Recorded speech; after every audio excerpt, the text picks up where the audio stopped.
Today, our fellow citizens, our way of life, our very freedom came under attack in a series of deliberate and deadly terrorist acts.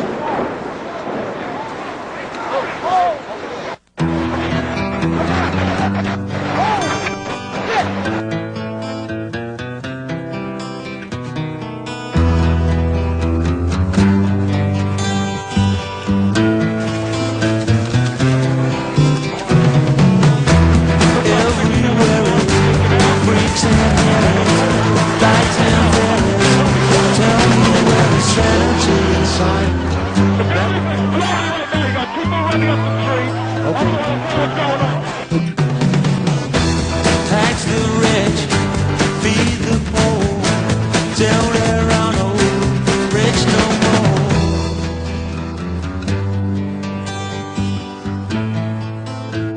It's disappeared into its own dust.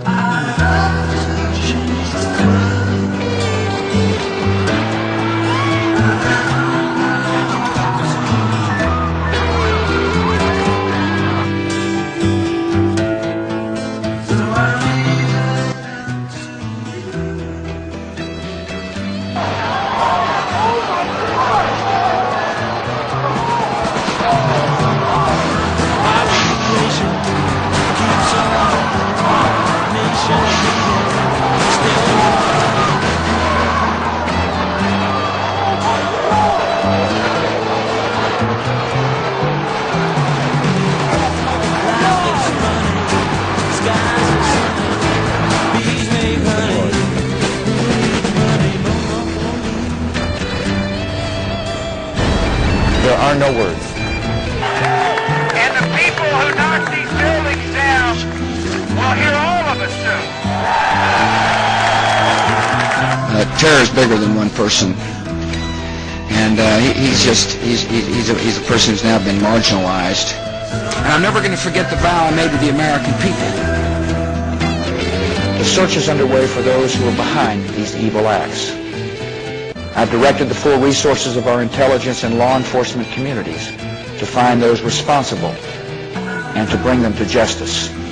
So I don't know where he is. Nor do, I just don't spend that much time on it. To be honest with you,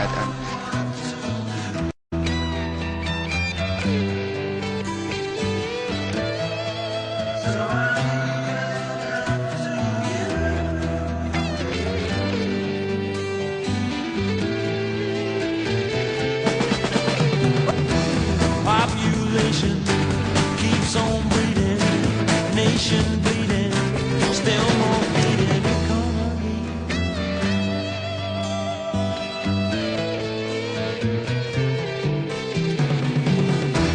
Life is funny, skies are sunny, bees make honey, who needs money more for me?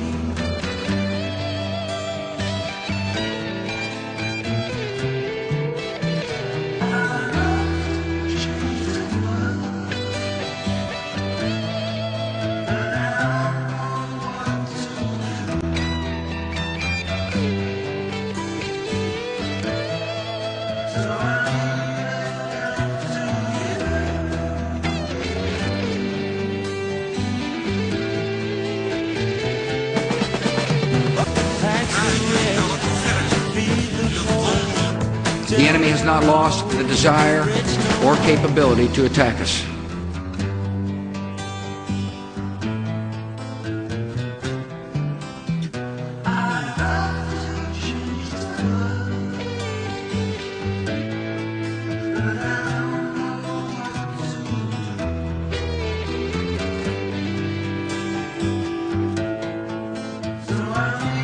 The United States knows that Iraq has weapons of mass destruction. Any country on the face of the earth with an active intelligence program knows that Iraq has weapons of mass destruction. There is no doubt that Saddam Hussein now has weapons of mass destruction.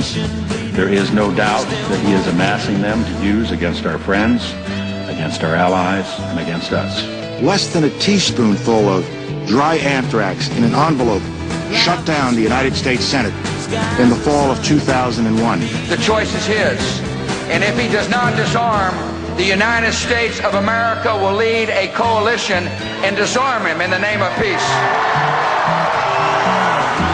Leaving Saddam Hussein in possession of weapons of mass destruction for a few more months or years is not an option. Has attempted to purchase high-strength aluminum tubes suitable for nuclear weapons production. Nuclear weapons, chemical agents. Chemical and biological agent training. We do know with absolute certainty that he is using his procurement system to acquire the equipment he needs in order to enrich uranium to build a nuclear weapon. Saddam Hussein has used these horrific weapons on another country and on his own people. I don't really think the weapons of mass destruction are the sole reason for the war. We do have solid evidence of the presence in Iraq of Al-Qaeda members, including some that have been in Baghdad. I have not seen any strong, hard evidence that links the two. We've had no evidence that Saddam Hussein was involved with September the 11th. Mr. Secretary, what exactly was the connection between Saddam Hussein and Al-Qaeda? I tell you, I'm not going to answer the question. Saddam Hussein aids and promotes terrorists, including members of Al-Qaeda. I have not suggested there's a connection between Iraq and the 9/11. What did Iraq have to do with what? The attack on the World Trade Center. Nothing. You know, I've heard this theory about, everything was just fine until we arrived, and then, kind of, stir up the hornet's nest theory.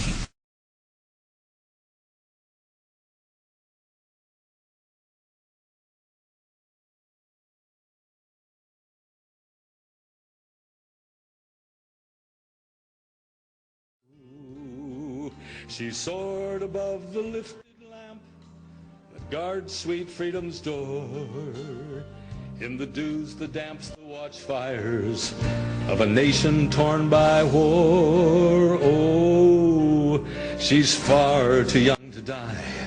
You can see it in her eye. She's not yet begun to fly. It's time to let the mighty eagle soar once more. Let the eagle soar.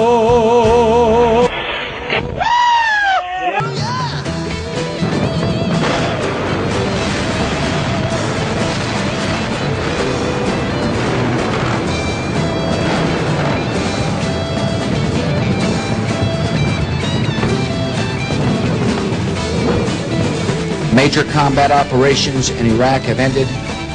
In the Battle of Iraq, the United States and our allies have prevailed.